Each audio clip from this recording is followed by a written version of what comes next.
Rock, Phyllis has been activist for many generations, and Phyllis is planning a convention. They'd like to have you come and give us an overview on that, and then we'll go to Trina on the uranium issue after that.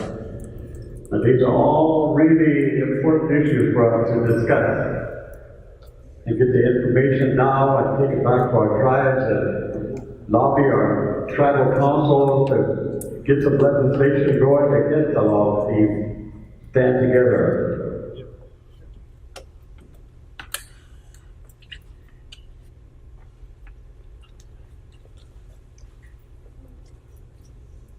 Phyllis was on our agenda a little bit earlier. It took a long time for her to get across the state because she's on the list from Morton County. She took away a Nazi flag up there, so she's on a big list up there.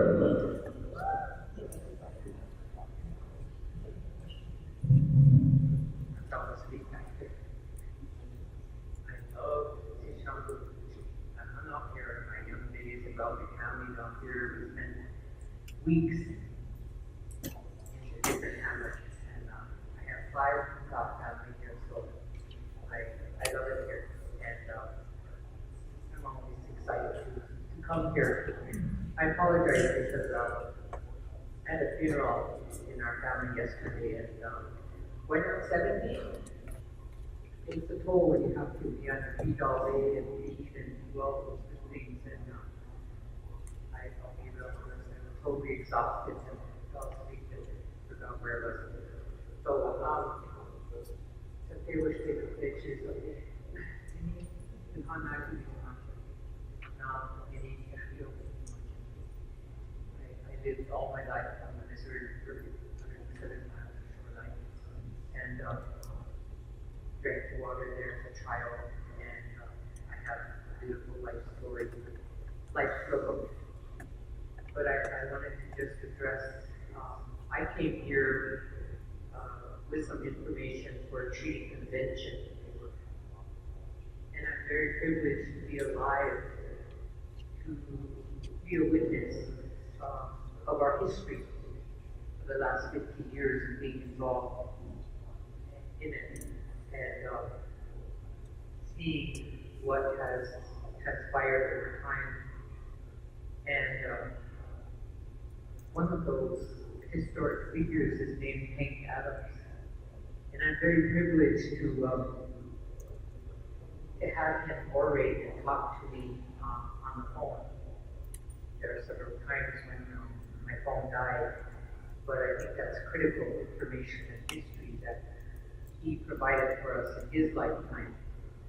He was part of the 20 points that we marched to Washington and the Trail of Broken Treaties in 1972, including the Indian Religious Freedom Act, the Indian Child Welfare Act, and actually the Senate Committee on Indian Affairs seeking a legislative body, so in the Congress as a treaty partner. He does some incredible things in history, and I'm privileged to hear him still speak about that. And one of the recommendations that he's making is to go back before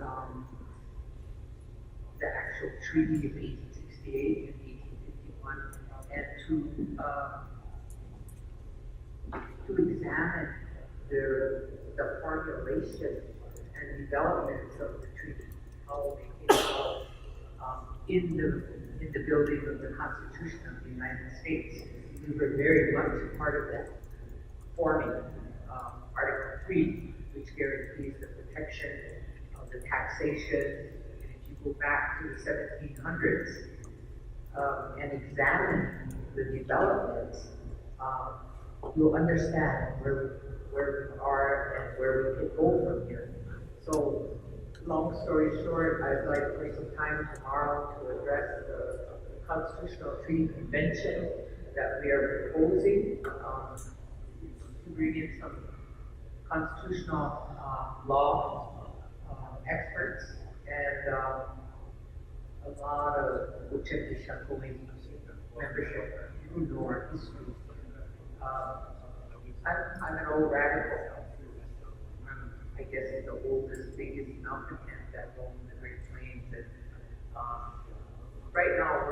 we're in the front lines of where our future is going to be. And so I brought with me there are now 38 persons who have treaty ID and who have gone to the United Nations and who travel with that ID. So I do have the application for anyone who wants a treaty ID, and you have to give up your prisoner of war number. So you know the enrollment numbers that we have. You pick the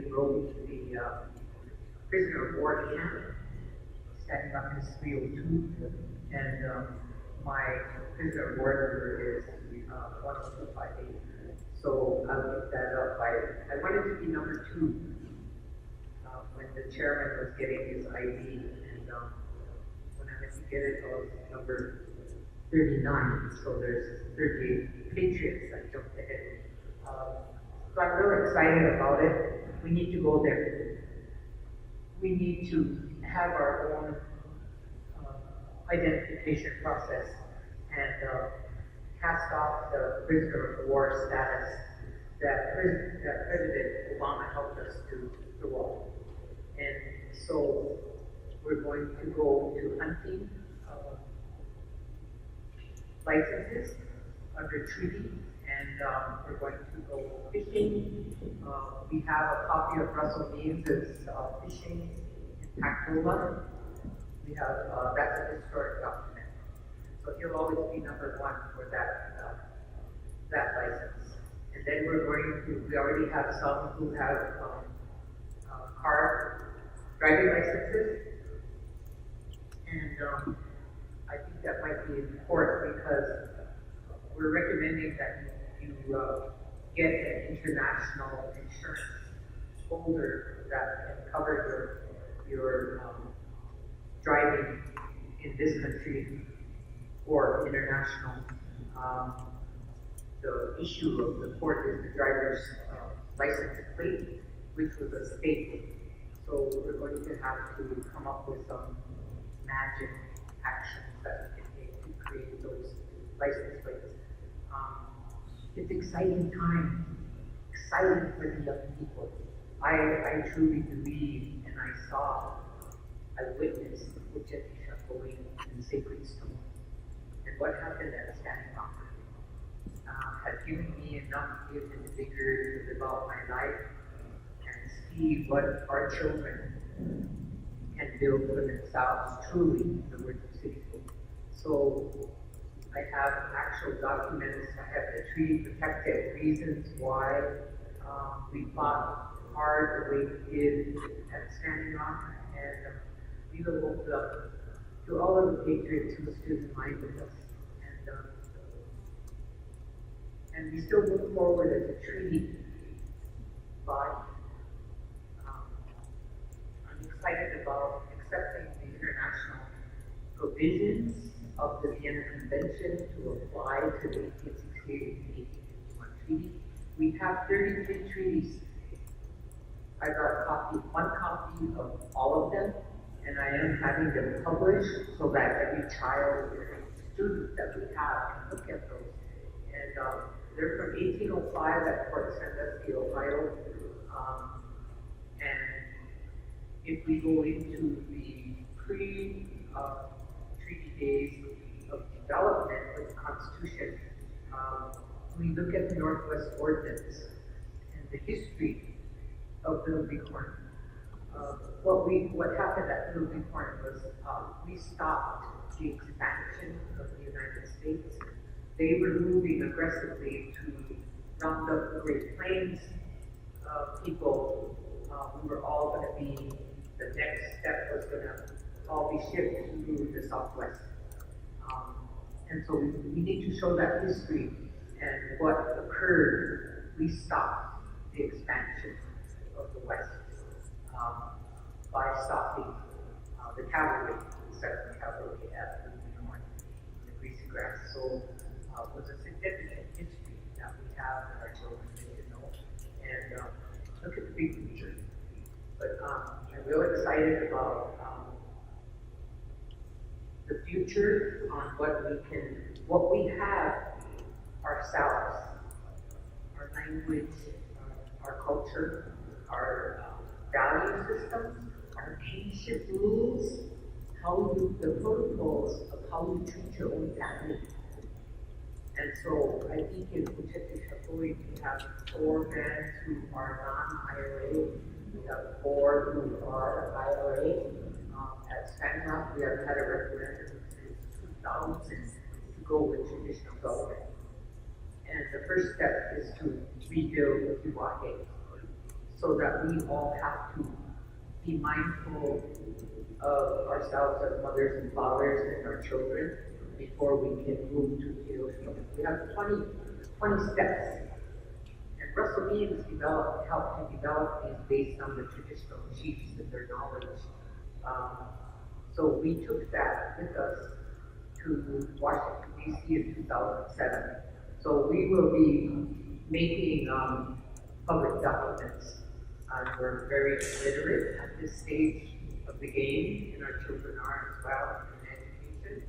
So we will be teaching them the 7 values, what's behind them. The kinship rules are critical to the development of child welfare in Indian countries. So I'm really excited about what people have shared, what we have on video. Fighting the doctrine of discovery is key. And I was advised that the Pope reviewed Galileo and the scientific interference and the church interference that they had with Galileo. So if they can go back to Galileo, they surely can go back to Columbus and revoke the doctrine of discovery in those 5 people rules. I'll always thank my good dear friend Barbara online for making us all raise our hands and say who's Catholic and who's Christian, and we're all happy raising double hands and everything. She said, you know you're wandering beast according to the papal rules, so we all put our hands on that. But I'm real excited. I brought documents to share, to show you where we have to go. But every one of our bands has something to offer. Sichampus have the utilities. They can be the administration for utilities, and with all due respect to Ms. Keeson and her work, we shouldn't have to stand in line for appropriations asking for handouts, because we are the landlords, we are the landladies of our territory. We come from 14 territories in this country and 8 communities in Canada. That represents Oceti Sakowin. And when we go into the provisions of the International Treaty Study, there have to be reparations for the Oglala Band, for Wounded Knee, for the people who suffered. There have to be reparations. And that is a step in international law. And we have to make that known. We tried to do it 20, 30 years ago, it didn't go. So I'm looking forward to sharing. We need to host a treaty conference every month, because April, Stanislav will be hosting the International Indian Treaty Council.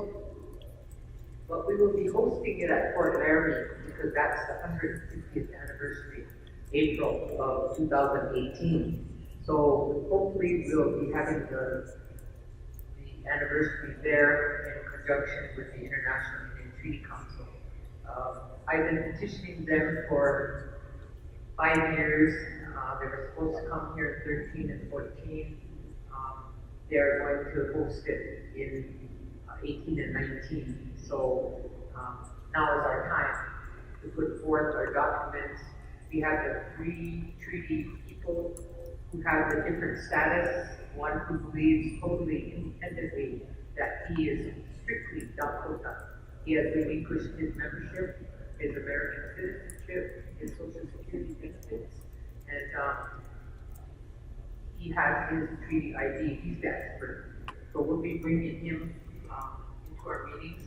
And when the convention is being held, we will have the machines to start the surfacing of issuing treaty IDs. Most likely the IDs themselves, as well as the car license IDs. So we're going to move aggressively this year and enact all the freedoms that are derived from that. And lastly, I want to say that we shouldn't have to stand in line for appropriations. We own the hydropower on the river. There was a construction methodology that used our land base as collateral. That those dams were completed in 1967. We have the calculations that they owe us $5 billion. We, as in one, $5 billion, and we need to go after that. We need to file a claim of the crossing on the river. There are 267 landowners in Oceti Sakowin, not just Standing Rock. All the people who have ever had relatives and land in the treaty and, Oceti Sakowin, by name, by allotment, those names have all been submitted. That EIS, they are included in an environmental impact statement for that area, but the court refused to take that document last 2 weeks ago. So we need to probably file as landowners. We retained 20,000 acres of riverbed in 1956 when we sued the Army. So we own the mineral rights to 55,000 acres. We need to get that. They need to pay up. And we can live comfortably on the resources that are derived, or the revenue derived from the resources that we own. We don't need taxpayers' money. We don't need to stand in line for handouts or ask for appropriations and bump someone else off in that line for welfare. The attorneys general from 40 states could go and try and get our mineral rights. That's royal welfare. That's banking and Marty, what's his name? The former attorney general or the attorney general of South Dakota, he was in line for his royalty of our mineral rights. So, if they can get in line for welfare, let them get in their own lines, because the Washichus are now the minority. Since 2010, the Washichus are no longer the majority in this country. The people of color have assumed it, and we now need to move aggressively economically. So, where I come from, it's the whitest state in the Union, but it's Dakota Territory, and it was an act of Congress, a treaty provision that declared Dakota Territory. So that's why we're saying Oceti Sakowin is who owns that. And we live there, and America has to secede from us to get out of our territory. So I'm excited to be alive today. An old grandma telling my Kapojas, relearning the language and making us cry for thinking Indian that we couldn't as we were children. So,